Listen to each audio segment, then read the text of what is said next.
primary key hanya satu dalam masing-masing tabel. Tapi kalau secondary key bisa lebih dari satu.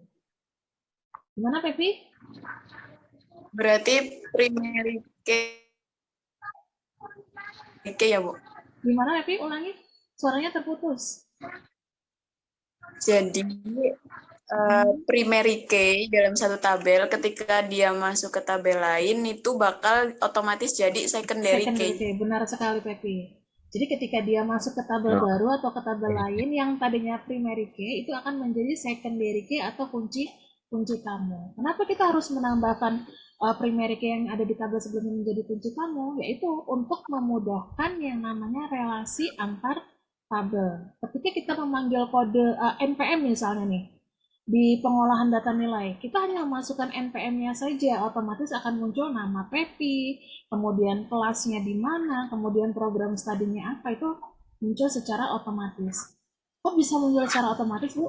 Nah, itu sudah pernah diinputkan di tabel mahasiswa sebelumnya, di mana NPM sebagai primary key. Jadi kita hanya memanggil saja. Jelas ya? Oke ya, sekarang ya. Teman-teman yang lain jelas ya? Oke. Oke, kalau sudah jelas, ada pertanyaan lagi? Silakan, Muri. Muri ada yang mau disampaikan? Aldi, kenapa untuk posisi itu? Gimana, Uri?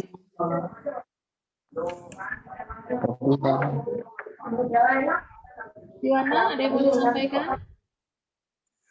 Untuk posisi suaranya terputus, Uri. Suaranya terputus, putus-putus. Silakan diulangi yang mau bertanya.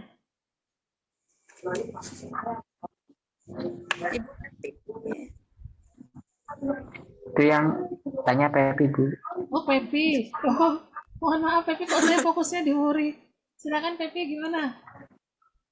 Berarti untuk posisi secondary key itu nggak harus di belakang kan ya, Bu? Bisa di samping primary key. Dibuat setelah primary key juga bisa, Pepi. Yang penting ada di tabel tersebut.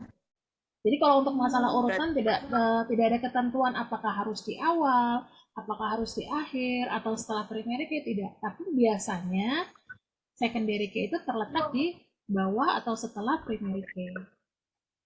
Seperti itu. Kalau primary key di depan itu ya? Kalau primary key di awal biasanya, dibuat di awal. Dan ketika kita membuat TRD, dia diberi tanda bintang 1, ya, untuk primary key. Tapi kalau untuk secondary key atau foreign key itu dibuat tanda bintang 2. Itu menunjukkan kalau file tersebut sebagai foreign key atau secondary key. Itu penulisannya seperti itu. Nanti kalau dibuat atau ketika implementasi ke dalam DBMS, itu bukan bintang lagi tandanya, tetapi ada gambar kunci.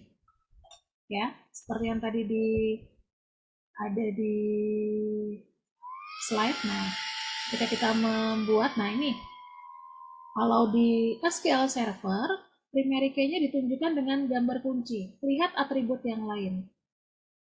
Yang bukan primary key tidak ada gambar kuncinya kan di sini. Nah, nomor faktor ada gambar kunci, ini menunjukkan bahwa field nomor faktor itu sebagai primary key.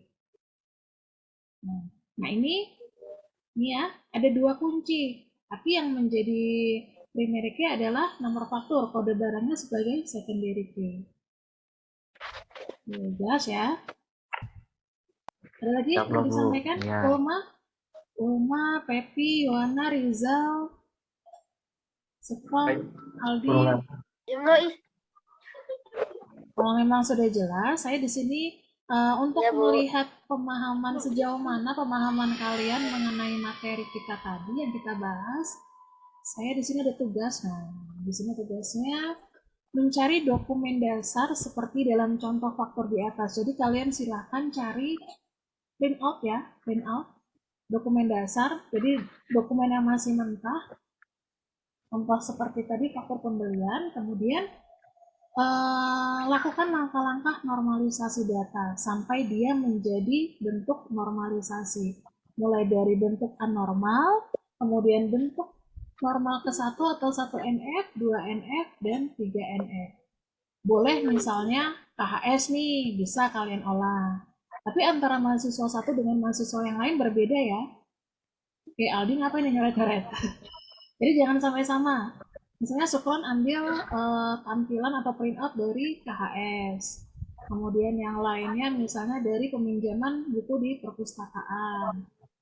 Banyak sekali contoh-contohnya. Nah, jadi setelah kalian mencari dokumen dasar, kemudian kalian buat langkah-langkah normalisasi data. Kemudian setelah model IRD terbentuk, buatlah IRD physical tersebut dengan menggunakan database Microsoft Access atau SQL Server. Nah, ini di basis data yang sebelumnya sudah pernah ya kalian membuat. Nah, coba kalian buat, nantinya akan menjadi seperti ini. Nah, ini. Dari tahapan normalisasi, kemudian terakhir kalian buat, implementasikan ke dalam DBMS dengan tampilan seperti ini. Oke. Terus